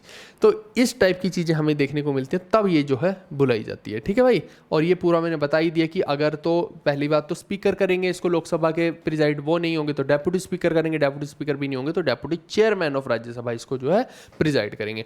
आज तक 3 बार जो है जॉइंट सीटिंग हुई है, आपके तीनों बार जो है सामने है। 1980 में डाउरी प्रोहिबिशन बिल पे हुई, banking service communication bill pay 1977 में हुई, और लेटेस्ट में 2002 के अंदर जो है प्रिवेंटिव ऑफ टेररिज्म बिल के ऊपर जो है जॉइंट सिटिंग हुई है। ये 3 चीज़ों की, ठीक है भाई। इसके अलावा कई बार पूछ लिया जाता है कि जो गवर्नर होता है वो अपनी सैलरी कहाँ से ड्रॉ करता है। समझना कि गवर्नर जो होता है वो अपनी सैलरी जो कंसोलिडेटेड फंड ऑफ स्टेट से ड्रॉ करता है। एक स्टेट का भी कंसोलिडेटेड फंड होता है, जैसे सेंटर का कंसोलिडेटेड फंड है, तो प्रेसिडेंट साहब तो सेंटर वाले सब करेंगे ड्रॉ, है ना। बाकी लोग के भी, प्राइम मिनिस्टर वगैरह सबकी जो है कंसोलिडेटेड फंड से ही होती है। लेकिन गवर्नर एक स्टेट के अंदर आ जाता है तो गवर्नर की कंसोलिडेटेड फंड ऑफ स्टेट से सैलरी ड्रॉ होगी। लेकिन लेकिन लेकिन समझना आप, अगर पेंशन की बात कोई पूछ ले गवर्नर के अंदर, ये इंपॉर्टेंट है, तो फिर वो जो है कंसोलिडेटेड फंड ऑफ इंडिया से पेंशन जो है गवर्नर को मिलेगी, ना कि स्टेट से। ये आप ध्यान रखिएगा, बहुत इंपॉर्टेंट है ये चीज़, ठीक है भाई। Next, a money bill under article 111 of constitution of India presented to the president for assent has to endorsed by certificate of the signed by him that a money bill. ये देखो simple सी बात मैं आपको बताता हूँ, अगर आपको नहीं भी समझ में आ रहा है कि एक मनी बिल जो है, मनी बिल कब मनी बिल माना जाता है, आप मेरे को बताओ, है ना। मनी बिल के आर्टिकल देखो कि कौन कौन से हैं। 109 से लेके 111 तक के जो आर्टिकल आपको देखने को मिलेंगे ये मनी बिल के देखने को मिलते हैं। और मनी बिल के अंदर देखो इनिशिएट कौन कर सकता है। पहले तो मनी बिल ये समझना कि लोकसभा से इनिशिएट होता है। क्या एक राज्यसभा इनिशिएट कर सकती है मनी बिल? नहीं, no, only Lok Sabha can initiate. अच्छा, अगर मनी बिल है तो ये डिसाइड कैसे होगा कि ये मनी बिल है? उसके लिए क्या है इसकी निशानी? तो इसमें एक सर्टिफिकेट दिया जाएगा, किसके द्वारा? सर्टिफिकेट कौन देगा भाई साहब कि ये मनी बिल है? इस चीज़ का सर्टिफिकेट देता है भाई स्पीकर, स्पीकर ऑफ लोकसभा, ठीक है। अगर स्पीकर ने ये सर्टिफिकेट नहीं दिया तो वो मनी बिल नहीं माना जाएगा। यानी कि अगर आपको मनी बिल बनाना है, वो प्रेसिडेंट साहब के पास भेजना है, तो स्पीकर को एक सर्टिफिकेट बना के देना पड़ेगा कि भाई दिस इज मनी बिल। और मनी बिल अगर लोकसभा से राज्यसभा में जा रहा है तो 14 दिन में जो है उनको वापसी करना पड़ेगा वो बिल। ये नहीं है कि वो लेकर बैठे हुए हैं जेब के अंदर मनी बिल को वो रख नहीं सकते हैं ना ही मनी बिल को रिजेक्ट कर सकते हैं। हाँ, वो अपनी रिकमेंडेशन मनी बिल में जरूर दे सकते हैं और वो रिकमेंडेशन देकर वापस उन्हें लोकसभा में भेजना पड़ेगा उस बिल को। लोकसभा वाले की मर्जी है, वो रिकमेंडेशन माने ना माने, उसके बाद वो बिल सीधा जो है प्रेसिडेंट साहब के पास जाएगा, वो साइन कर देंगे और वो पास हो जाएगा मनी बिल। ठीक है, तो ये जो है स्पीकर ऑफ लोकसभा इसका उत्तर है। Where a non minister proposes a bill it is called. भाई तो ये जब कोई नॉन मिनिस्टर किसी बिल को प्रपोज करता है तो वो प्राइवेट मेंबर्स बिल माना जाता है। आगे बढ़ते हैं। ये रहा मनी बिल के बारे में। हालांकि ये सारी चीज़ें मैं आपको ऑलरेडी बता ही चुका हूँ कि ये राज्यसभा से इंट्रोड्यूस नहीं होता है, लोकसभा से ही होता है। ये पूरा का पूरा वही है, ठीक है। और वो 14 दिन वाला भी मैंने ऑलरेडी बता ही दिया। ये रहा वो 14 डेज वाला। ये जो चीज़ मैंने अभी आपको समझाई वही लिखित रूप में, केवल आपको पढ़ना बाकी है ये, ठीक है। ये हिंदी वालों के लिए सेम ही बात लिख दी कि धन विधेयक की प्रक्रिया क्या है। अब डेफिनेशन अगर आप जानना चाहो, कई बार क्या होता है कि पॉलिटिशियन डेफिनेशन से भी क्वेश्चन आ जाता है। तो डेफिनेशन क्या है कि concerned with the financial transactions like taxation, public expenditure etcetera. ऐसा बिल जिसके अंदर मान लो कि कोई वित्तीय मामले डाले गए हैं, या फिर टैक्स से संबंधित हो, या फिर पब्लिक एक्सपेंडिचर की गवर्नमेंट ने सोचा कि भैया यहाँ पे ये बना देंगे वो बना देंगे, है ना, अलग अलग चीज़ें, रेल लाइन बना देंगे, तो वो पब्लिक एक्सपेंडिचर जो है वो जिसके अंदर मेंशन हो, वो सारे का सारा बिल जो है मनी बिल कहलाता है। और speaker of Lok Sabha he decide करता है कि ये बिल मनी बिल होगा या नहीं होगा। विच of the following is not a device of parliamentary proceeding. तो पार्लियामेंट्री प्रोसीडिंग की डिवाइस कौन सी नहीं है? आप देखो, हाफ एन आवर भी होता है पार्लियामेंट में, 0 आवर भी होता है, 2 आवर भी हो सकता है, लेकिन फुल डे डिस्कशन नहीं होता है। ये उसका इंस्ट्रूमेंट नहीं है। तो डी इज द करेक्ट उत्तर। मैं थोड़ा सा इसका आगे बता भी दूंगा आपको, है ना। The first hour of a sitting of house allotted for asking and answering of question is called as. तो इसको जो है भाई साहब क्वेश्चन आवर बोलते हैं। पहले ही घंटे में जो है बैठ के जो मेन क्वेश्चन होते हैं उसके ऊपर चर्चा होती है। अभी इसके बारे में प्रॉपर बताता हूँ आपको, तो वहाँ से समझ में आ जाएगा। आप देखो, ये पूरा का पूरा आपके सामने है। जैसे क्वेश्चन आवर क्या होता है आप समझना। ये पहला ऐसा घंटा होता है जैसे ही लोग पार्लियामेंट में बैठे, पहला जो फर्स्ट आवर रहेगा उस आवर में जो है सिटिंग मतलब बैठ के जो है इनको प्रॉपर स्लॉट्स दे दिए जाएंगे और उसमें डिस्कशन होगी पूरी की पूरी मेन जो है क्वेश्चंस के बारे में। फिर आप देखो कि 0 आवर क्या होता है। 0 आवर जो होता है ना, एक गैप होता है between question our and the agenda, ठीक है। एजेंडा और क्वेश्चन आवर के बीच का टाइम आप समझना। 0 आवर क्या है? ये क्वेश्चन आवर है और ये एजेंडा है, इसके बीच का जो टाइम है दिस इज कॉल्ड 0 आवर। कोई भी अर्जेंट मैटर होगा, बहुत इंपॉर्टेंट मैटर होगा ना, तो वो इसी 0 आवर में जो है उठाया जाएगा। जबकि क्वेश्चन आवर में क्या होता है कि कोई भी एडमिनिस्ट्रेटिव एक्टिविटी का जो क्वेश्चन है कोई मिनिस्टर नेता जो है उसको उठा सकता है। और 0 आवर में सबसे ज़्यादा जरूरी क्वेश्चन जो है, मोस्ट प्रायर क्वेश्चन जो है वो उठाए जाते हैं। और इसके लिए कोई ऐसा नहीं कि आपको प्रायर नोटिस देना पड़ेगा। इस चीज़ के लिए 0 आवर में उठाए गए क्वेश्चन के लिए आपको पहले से कोई नोटिस नहीं देना पड़ता है, ठीक है। इसके बाद हाफ एन आवर डिस्कशन होती है। ये भी पार्लियामेंट की प्रोसीडिंग का पार्ट है ना, उसी का पार्ट है। और एजेंडा में देख लेते हैं कि क्या होता है। इट फॉलोज द 0 आवर, है ना। 0 आवर के जस्ट बाद जो है एजेंडा होता है, बिल्कुल सही बात है। It is the main time of parliament to take up the day's agenda, है ना। अब इसमें पार्लियामेंट जो है अपना पूरे दिन का एजेंडा देखती है कि क्या हमारा है, और उसमें जो है सारी की सारी डिबेट्स और वोटिंग्स आपको देखने को मिलती है एजेंडा के अंदर ही, ठीक है। डिबेट और वोटिंग जो है एजेंडा में देखने को मिलती है। आप देख रहे होते हैं ना, वो बहस रहे होते हैं, वोट कर रहे होते हैं किसी चीज़ पे, वो है ये पूरा का पूरा पार्लियामेंट की प्रोसीडिंग्स मैंने यहाँ पे आपको बता दी हैं। इसके अलावा 3 सेशन होते हैं। बजट सेशन होता है, मानसून सेशन होता है, विंटर सेशन होता है। ये हर सेशन के बीच का जो टाइम होता है, बजट सेशन, मानसून सेशन और विंटर सेशन, BMW गाड़ी से आप याद रख सकते हो। इसके बीच के टाइम को क्या बोलते हैं? रिसेस बोलते हैं। यहाँ भी ये सेशन एक दिन में नहीं होते हैं, है ना। एक आप समझो कि विंटर का है, एक मानसून का है, तो बीच के जो महीने होते हैं उनको रिसेस बोला जाता है। In which year was the Jammu and Kashmir legislative council abolished. अब ये देखो, इस गधे ने उत्तर हमारे क्लास वाले ने दे रखा है डी। ये उत्तर ये नहीं है भाई साहब, इसका उत्तर 2019 है। 2019 में ही तो 370 जो आर्टिकल है वो रद्द हुआ है, तो इसका उत्तर सी होगा, ठीक है। ये देखो यहाँ भी होगा, ये रहा। रीऑर्गेनाइजेशन एक्ट जो है 2019 का आया। पाकिस्तान वाले बोलते थे भाई साहब कि कश्मीर हमारा है ना, आप समझो कि इस तरह से जो है भारत का ऊपर है ना, तो आप समझो कि वो कश्मीर ये पूरा का पूरा था और लद्दाख इधर छोटा सा था। अब इन्होंने क्या किया, सरकार ने इधर तो छोटा सा कश्मीर जम्मू कश्मीर बना दिया और इसको पूरे को लद्दाख बना दिया। अब वो जब भी बोलते हैं कि भैया कश्मीर हमारा, तो वो बोलते हैं कश्मीर तो ये है ही नहीं, ये तो लद्दाख है। So this is just the strategic point of view कि ये गवर्नमेंट का एक स्ट्रेटेजी है इस चीज़ को डाइवर्ट करने की। इसके अलावा देखो कि इससे जो है 370 नंबर आर्टिकल भी रिपील हो गया है, तो ये एक डिफरेंट चीज़ यहाँ पे हमें देखने को मिली है। How many state legislative council members are elected by graduates of 3 years standing and residing within the state? तो इसका उत्तर जो है वो 1/12 है भाई साहब, लेकिन इसका मैं थोड़ा सा आपको एक्सप्लेन करता हूँ, आपको ऐसे नहीं समझ में आएगा। आप देखो कि लेजिस्लेटिव काउंसिल जो होती है यानी कि विधानसभा है ना, अब देखो जैसे राज्यसभा है तो उसमें 12 लोग जो है नॉमिनेट किए जाते हैं प्रेसिडेंट के द्वारा, लेकिन यहाँ पे क्या होता है, अलग तरीका चलता है, ये स्टेट वाली राज्यसभा है, ऐसा आप इसको समझ सकते हो। अब इसमें आप देखो कि 1/6 मेंबर जो है are elected as follows: 1/6 by the governor from individual with knowledge in science, art, literature and cooperative। तो आप समझो कि 1/6 तो ऐसे वाले लोग होंगे, साइंस आर्ट लिटरेचर वाले 1/6, ठीक है।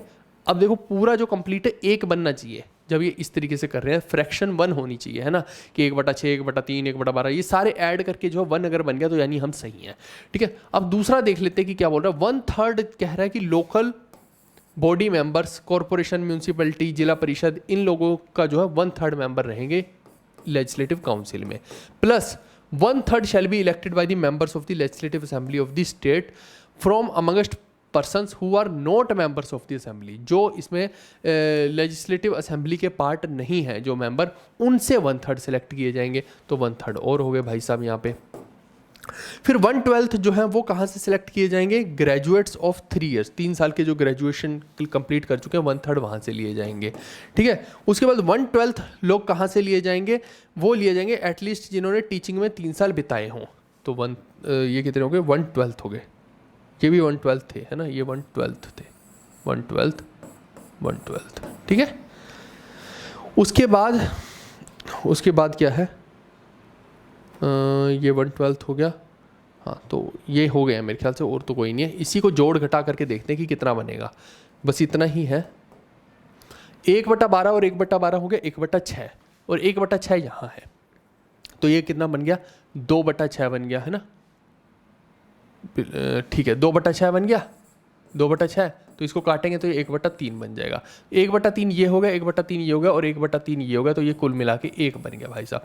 जिसको नहीं आता मैथ्स थोड़ा सा भी, तो भाई तुम थोड़ा सा मैथ्स की क्लासेस लगाओ, ये सारी फ्रैक्शन को सॉल्व करोगे तो 1 बन गया, बिल्कुल परफेक्ट है, ठीक है। तो यहाँ से अपने को ये पता होना चाहिए कि 1/6 कौन से हैं, 1/3 कौन से हैं, 1/12 कौन से हैं, है ना। आप समझो कि ग्रेजुएट जो 3 साल तक ग्रेजुएशन जिनकी हो गई है 1/12 उनका लेना है, जो लोग 3 साल तक टीचिंग कर चुके हैं 1/12 उनका लेना है, 1/3 उनका लेना है जो लेजिस्लेटिव असेंबली का पार्ट नहीं है यानी विधानसभा का पार्ट नहीं है, और 1/3 उनका लेना है जो आपका जिला परिषद, म्यूनसिपैलिटी, इनसे आते हैं यानी ग्रामीण इलाकों से हो गया, और 1/6 किसका लेना है, जो लोग science, art, literature, cooperative society से आते हैं, ठीक है भाई। Who elects the presiding officer the speaker in the state legislature? तो स्टेट लेजिस्लेचर में भाई साहब जो मेंबर है लेजिस्लेटिव असेंबली के वही तो उसके स्पीकर को चूज करेंगे। लेजिस्लेटिव असेंबली के मेंबर्स जो होंगे वही तो बताएंगे कि भैया ये अब हमारे स्पीकर साहब हैं। सेम ही आप देखिए कि पार्लियामेंट में भी होता है, लोकसभा के अंदर। अब लेजिस्लेटिव असेंबली यानी विधानसभा के बारे में बहुत सारी चीज़ें यहाँ पे बता रखी हैं कि कैसे इलेक्शन होते हैं। तो यूनिवर्सल एडल्ट फ्रेंचाइज से होते हैं, ये तो हमें पता ही है ना, फर्स्ट पास्ट पोस्ट वाले बात है। इसके बाद आप देखिए कि आर्टिकल 178 थोड़ा सा आपको पता होना चाहिए है ना, इसके अंदर जो है इसके अलावा और कौन सा, स्पीकर, डेप्यूटी स्पीकर का आर्टिकल पता लग गया है ना। बस यही मेन चीज़ है, इसके अंदर और अलग से कुछ भी नहीं है ना, कि इलेक्ट कौन करता है, ये तो यहीं के मेंबर जो होते हैं लेजिस्लेटिव असेंबली के विधानसभा के वही इलेक्ट करते हैं स्पीकर को, और आर्टिकल जो है उसका 178 है बस।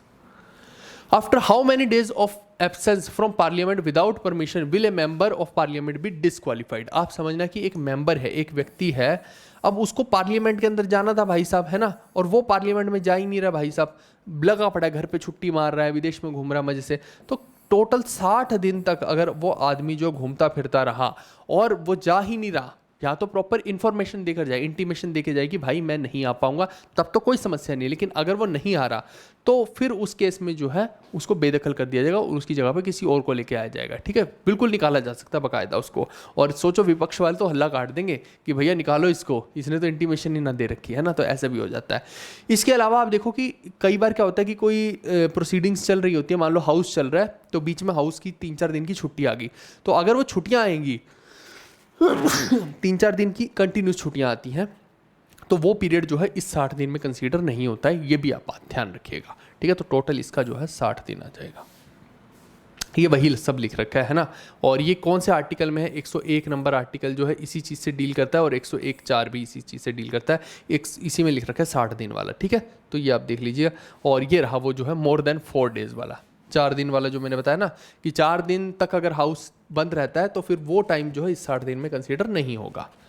What is by cameral legislature of Indian constitution? By cameral का मतलब सीधा सीधा आप समझना कि एक दूरबीन लेकर आते हो तो ऐसी दूरबीन होती है ना, ऐसी ही बनाऊंगा, मेरी मर्जी है ना। और पहले जो है उस पर ऐसे ऐसे करके एक धागा सा भी लटका होता था, मेरे को अभी भी याद है ना। वो शक्तिमान की तरह यूं धागा लटका लेते थे, पहले चश्मों पे भी आता था, और फिर आगे दूरबीन लगा के यूं यूं करके देखते थे। कई लौंडे तो उधर सामने वाले मोहल्ले में देखते थे कि कोई सुंदर कन्या ही मिल जाए, है ना। ऐसे करके भी दूरबीन का इस्तेमाल किया जाता था। कुछ लोग बेचारे, है ना, हमारे जैसे लोग होते थे, दुकान पे जाके 10 रुपए वाली दूरबीन लेकर ऊपर से ढूंढ रहे होते थे कि आज हमें चांद के ऊपर कुछ दिखाई दे जाए, है ना। अलग ही लेवल चल रहा था। कोई रात को सूरज देख रहा है कि दूरबीन लगा के कि यहीं कहीं सूरज होगा, अभी दिखाई दे जाएगा मेरे को। अलग अलग टाइप के लोग आपको देखने को मिलते हैं। तो अब से ये पूछ रहा है कि बाई कैमरल लेजिस्लेचर का पता कैसे लगता है, तो आप समझो कि बाई कैमरल का मतलब क्या होता है? एक हाउस और दूसरा हाउस, एक जगह पे ही 2 घर होना। जैसे हम लोकसभा राज्यसभा बोलते हैं तो ये बाई कैमरलिज्म हो गया। Legislative assembly, legislative council state के अंदर होती है तो वो भी बाई कैमरलिज्म हो गया। तो it is a legislative body with 2 houses, ये जो है बाई कैमरलिज्म को रिप्रेजेंट कर रहा है। ठीक है, और कई बार पूछ लिया जाता है कि बाई कैमरलिज्म का कंसेप्ट हमने लिया कहाँ से है, तो भाई वो ब्रिटेन वाले, बीटाडीन कह रहा हूँ ये ब्रिटेन वालों पे तो बीटाडीन मल मल के जो है ऐसा लगता है कि इनको मल दो, ज़्यादा ही घड़े गोरे लग रहे होते हैं ना। ऐसा लगा होता है कि अभी कच्चे हैं, इनको पता नहीं भगवान पकाना भूल गया, इनको ऊपर बीटाडीन लगा लगा के इनको पका दिया जाए, है ना। ऐसी फीलिंग्स ही आ जाती है कई बार। तो ये जो है आप समझो कि बाई कैमरलिज्म हमने इन्हीं गोरों से लिया है, ब्रिटेन वालों से, यूके से, है ना। अब आप एक चीज़ समझना कि जो ये बाई कैमरलिज्म में आपको हर स्टेट में देखने को नहीं मिलेगा, है ना। ये जो 6 स्टेट है ना, केवल यहीं पे आपको दोनों मिलेंगी, लेजिस्लेटिव असेंबली और काउंसिल। अदरवाइज हर स्टेट में ऐसा नहीं है। लेजिस्लेटिव काउंसिल जो है वो केवल गिनी चुनी स्टेट्स में यहीं पे ही है और कहीं नहीं है। इसको याद करने का तरीका बता देता हूँ, है ना।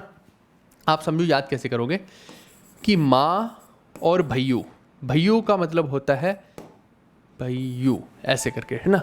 माँ और भैयू दोनों क्या है? अनपढ़ हैं, पढ़ हैं, इसीलिए तेल बेच कर गुजारा कर रहे हैं।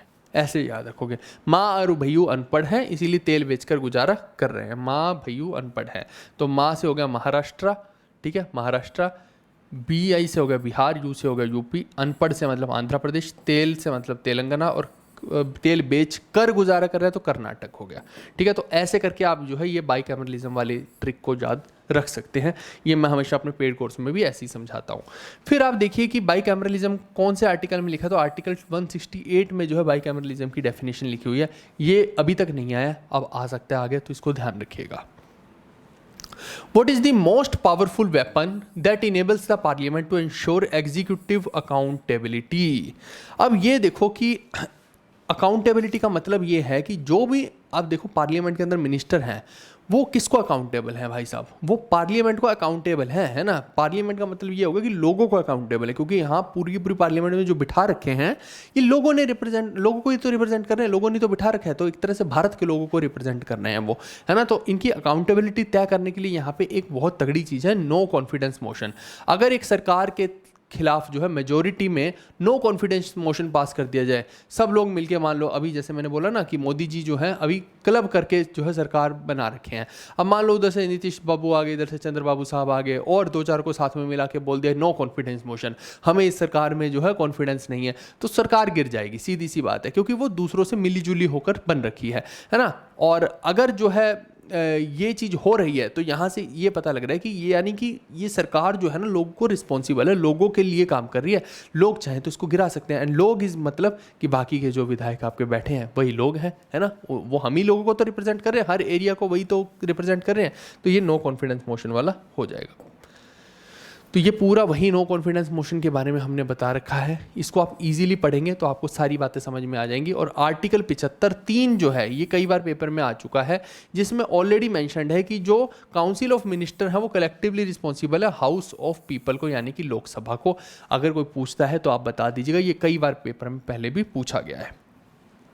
What is the maximum time gap between 2 sessions of the state legislature? आप समझो कि मैंने आपको क्या बोला था। वैसे तो मैंने आपको बोला है कि BMW है ना, बजट सेशन, मॉनसून सेशन और विंटर सेशन होते हैं। आप देखो कि इनमें जो दोनों 2 सेशन होते हैं, चाहे स्टेट का हो चाहे सेंटर का हो, 2 सेशन कभी भी होंगे ना, 2 सेशन जो है कभी भी होंगे, तो उन 2 के बीच में जो है हमेशा जो है कभी भी 6 मंथ से ज़्यादा का गैप नहीं हो सकता है। आप सोचो कि पर साल भर में फिर 3 सेशन कैसे होंगे? नहीं होने जरूरी 3 भाई, मैंने वही बोला कि 2 सेशन के बीच में जो है ना 6 मंथ का ही गैप हो सकता है, उससे ज़्यादा गैप नहीं हो सकता है। तो अगर एक सेशन आज हुआ है तो अगले 6 महीने के अंदर अंदर, है ना, 6 महीने से लेट नहीं, 6 महीने के अंदर अंदर अगला सेशन होने का तो मतलब होने का, ऐसा करके, है ना। तो 2 सेशन के बीच में मैक्सिमम गैप जो है ना भाई साहब वो 6 मंथ हो जाएगा। अर्चना wishes to contest for Lok Sabha election in India. What is the maximum limit for constituencies that can she contest? भाई तो अभी देखो कि एक्चुअली अटल बिहारी के वाजपेयी के टाइम तक, अगर मैं गलत नहीं हूँ तो 3 जगह से वो लड़े हैं, है ना। आप देखो कि तब क्या था, कानून अलग था। अब सोचो कि अगर एक इंसान मान लो उसको अलाउ कर दिया जाए तो वो तो 10-10 जगह से मोदी जी खड़े हो जाएंगे खुद ही, है ना, और हर जगह से जीत जाएंगे। क्या इसका कोई सेंस बैठता है? फिर इलेक्शन करवाई क्यों रहे अगर एक ही इंसान को 10 जगह से खड़ा करना है? तो आज की डेट में 3 लोग भी नहीं हो सकते हैं। अब 3 वाला कानून भी चला गया, अब केवल आप 2 जगह से ही खड़े हो सकते हो, 2 जगह से, है ना। और अगर आप मान लो कि जीत गए दोनों जगह से, तो आप केवल एक ही जगह पे माने जाओगे, दूसरी जगह से आपको रिजाइन करके कोई दूसरे मेंबर को देनी पड़ेगी। तो वहां पे जो है आप रह नहीं सकते, दोनों में से किसी एक ही जगह पे आप रह सकते हो, ये आपको ध्यान रखना है, ठीक है। तो इसका उत्तर जो है 2 हो जाएगा कि अर्चना केवल 2 जगह से खड़ी हो सकती है, चाहे मोदी जी हो चाहे राहुल हो, है ना। और इसीलिए आपने देखा होगा कि मोदी जी भी राहुल जी भी 2-2 जगह से खड़े हो रहे होते हैं, यही कारण है। Which of the following articles was amended by the constitution bye 50th amendment act 1984? तो भाई ये जो आर्टिकल था इसका नाम है आर्टिकल 33। थोड़ा सा इसको मैं इलाबोरेट भी यहाँ पे कर देता हूँ। एक्चुअली में क्या होता है यहाँ समझना, आर्टिकल 33 के अंदर कि जो पार्ट 3 में हमारे फंडामेंटल राइट्स दिए हुए हैं, अब ये फंडामेंटल राइट्स आम जनता के लिए हैं, लेकिन यही अगर फंडामेंटल राइट्स मैं जो है आर्म्ड रिबेलियन फोर्सेस के लिए लगा दूंगा तो गड़बड़ हो जाएगी भाई साहब। फिर देश के अंदर जो है इफेक्टिवली डिसिप्लिन तो हो ही नहीं पाएगा, ड्यूटी भी नहीं हो पाएगी, है ना। कोई मिलिट्री वाला आके बोलेगा नहीं नहीं मैं तो बॉर्डर पर घूमने जाऊँगा, है ना, नहीं मैं तो वहाँ पर जाके पाकिस्तानियों के साथ खाना खा के आऊँगा, कि मेरा तो फंडामेंटल राइट है मैं किसी के साथ भी खाना खाऊँ। तो ये ऐसे बातें नहीं चलती। आप आर्मी के साथ ये सब चीज़ें नहीं सोच सकते हो, है ना। जहाँ पे फोर्सेज हैं उनके ऊपर ये लागू नहीं रहता है। तो एक इफेक्टिव डिसिप्लिन के लिए ये जो है लाया गया है कानून, तो ये आर्टिकल 33 के लिए लाया गया है। चलिए ये सब तो क्वेश्चन फिर कर लेंगे, है ना। तो कुल मिला के ये वाले क्वेश्चन थे, ठीक है भाई साहब। ये जितने भी क्वेश्चन थे ये पार्लियामेंट के थे सारे के सारे क्वेश्चन। बाकी जो मेरे को पूछने हैं क्वेश्चन वो तो फिर मैं लाइव वाले सेशन में पूछ ही लूँगा आप लोगों से। इसके अलावा अगर आपने ये बुक लेनी है, ऑलरेडी मैं बता चुका हूँ कि स्टैटिक जीके की इंग्लिश मीडियम की अभी हमारे पास अवेलेबल है ये वाली किताब, जिसमें अलग अलग चीज़ें जो मैंने बहुत बेहतरीन तरीके से इंपॉर्टेंट PYQ वगैरह हर चीज़ जो है यहाँ पर ऑलरेडी डाल रखी है, ठीक है भाई। और ये जो है आपको फ्लिपकार्ट पर मिल जाएगी। इसका जो कॉस्टिंग है आई थिंक 160-65 के आसपास की मिल जाएगी, 160 के आसपास की। तो ये आप जो है डिस्क्रिप्शन में लिंक भी है, वहाँ पर जाकर इस किताब को आप ले सकते हैं, ठीक है। इसके अलावा जीके का रामबाण 2.0 बैच जो है हमारा ये अभी चल रहा है, तो इसको आप ले सकते हैं। यहाँ पे हम बहुत बेहतरीन से डिटेल में चीज़ों को कवर करते हैं। आपको मज़ा आ रहा है मेरी क्लास में तो यहाँ और ज़्यादा मज़ा आएगा, ठीक है। तो ये कुल मिला के आज की क्लास थी जिसमें लगभग वो तमाम चीज़ें हमने डिस्कस कर ली जो पार्लियामेंट के परस्पेक्टिव से इंपॉर्टेंट थी या स्टेट के लेजिस्लेचर से इंपॉर्टेंट थी, है ना। विधानसभा हो गया, विधान परिषद हो गया, लोकसभा हो गया, राज्यसभा हो गया, है ना, प्रेसिडेंट साहब की भी कुछ कुछ झलकियाँ हमने देख ली। तो कुल मिला के यही सब पेपर में आएगा। आप देखना ये सब ऐसा निचोड़ है जहाँ से डायरेक्ट क्वेश्चन फंसने के चांसेस रहते हैं। अब ऐसे तो इतनी अथाह इन्फॉर्मेशन आप कितना भी कर सकते हो, लेकिन मैंने क्या बोला, ये सेशन केवल और केवल टारगेटेड सेशन है कि जहाँ पे आपको इतना ना करना पड़े, केवल इतना सा पढ़ के ही आपके नंबर ढा करके आ जाए। वो एक अच्छी चीज़ होती है। एक टीचर की क्वालिटी वहीं से पता लगती है कि वो इतना सा देकर और आपके इतने सारे क्वेश्चन जो है वहाँ से सॉल्व करवा दे। वही मेरा मोटिव है। आप देख रहे होंगे एक एक सेशन में एक एक स्लाइड के ऊपर इसीलिए मेहनत लगाई गई है। चाहूँ तो ऐसे सेशंस को 10-15 मिनट में उड़ा सकते हैं, है ना, इसका तो ये होगा, इसका तो ये होगा, ऐसे नहीं। हर चीज़ की बाय पार्ट एनालिसिस करके बताइए और उससे रिलेटेड तमाम वो चीज़ें बता दी जो एग्जाम के पॉइंट ऑफ व्यू से बेहद बेहद बेहद इंपॉर्टेंट है और हाईली रेपिटेटिव है। तो ये मेरी मेहनत है जो मैं कर रहा हूँ आप लोग के लिए। आगे तो आपकी मेहनत है, पढ़ना आपको है, मैं केवल आपके पास तक खाना ला सकता हूँ। अब उसको मुंह में डालना और चबाना आपका काम है। मैं आपके मुंह में नहीं डाल सकता। आप बोलो कि भैया सर आप हमारे मुंह में भी डाल दो, है, तो ये नहीं हो सकता भाई, है ना, कि एक जो सोया हुआ शेर है ना, मृग उसके मुंह में अपने आप प्रवेश नहीं किया करते। शेर को शिकार करना ही पड़ेगा। संस्कृत का ये श्लोक है, मैंने थोड़ा हिंदी भाषा में आपको बता दिया। ठीक है, आई होप कि आपको ये चीज़ समझ आई होगी। थोड़ी मेहनत कीजिए। 30 दिन केवल आपसे मांगे हैं, 30 दिन अगर आप दे दोगे तो आपका जो है बिल्कुल पार उतारा हो जाएगा। ये 100% सत्य है। और ये सेशन दमदार लग रहे हैं, अच्छे लग रहे हैं, तो आप सब दोस्तों को जरूर बताओ इन सेशंस के बारे में। ये नहीं होना चाहिए कि केवल अपने तक जो है इन सेशंस को लिमिट रख लिया और फिर जो है मैक्सिमम जनता को इसका जो है बेनिफिट मिल ही नहीं पा रहा है। इसके अलावा कुछ हमारे टेलीग्राम ग्रुप्स हैं जो आप ज्वाइन करके रखिए, है ना। एक तो जीवी कक्षा के नाम से जो है ग्रुप, ये वाला ग्रुप है हमारे जीवी कक्षा के नाम से, है ना। आप यहाँ पे देखिए मैंने क्विज भी डालनी शुरू कर दिए हैं, ये डिस्क्रिप्शन में इसका भी लिंक है। और दूसरा जो हमारा ग्रुप है जीवी कक्षा SSC अपडेट के नाम से है, ये देखिए, ठीक है। तो ये भी आप ज्वाइन करके रखिए। यहाँ मैं रेगुलर में जो क्विज़ डाल रहा हूँ, जैसे आप क्विज़ को भी देखेंगे तो अगर आपको दिख रहा हो ये वाला क्विज़, तो आप जस्ट यहाँ पे क्लिक करेंगे क्विज़ को, ठीक है। तो क्लिक, एक सेकेंड, क्या हो गया बाबू तेरे को, क्लिक करोगे तो अब ये पूछता है आपसे, है ना, कि आप स्टार्ट क्विज करना है, तो स्टार्ट क्विज इन दी ग्रुप, है ना। या फिर आप शेयर भी कर सकते हो, ट्राई अगेन भी कर सकते हो। इसमें आपको प्रॉपर पता लग जाएगा कितने आपके क्वेश्चन सही हैं, कितने गलत हैं। तो ये क्विज जो है ना, ये आपको काफ़ी बेनिफिट देगा। इनको आप ज़रूर कीजिए, रेगुलरिटी में कीजिए, इनसे आपका स्कोर बूस्ट होगा ही होगा। ठीक है भाई, बहुत मेहनत करके जो जो हमसे बन सकता है हम बना रहे हैं। पढ़ना आपका काम है, इसको पढ़िए कायदे से, डेफिनेटली आपका सिलेक्शन होगा ही होगा। हम मिलते हैं नेक्स्ट वीडियो में। Bye bye, take care, see you, love you all. और जैसे ही जो इंटरनेट की समस्या खत्म होती है तो क्लासेस वापस से लाइव आना शुरू हो जाएंगी। ओके भाई।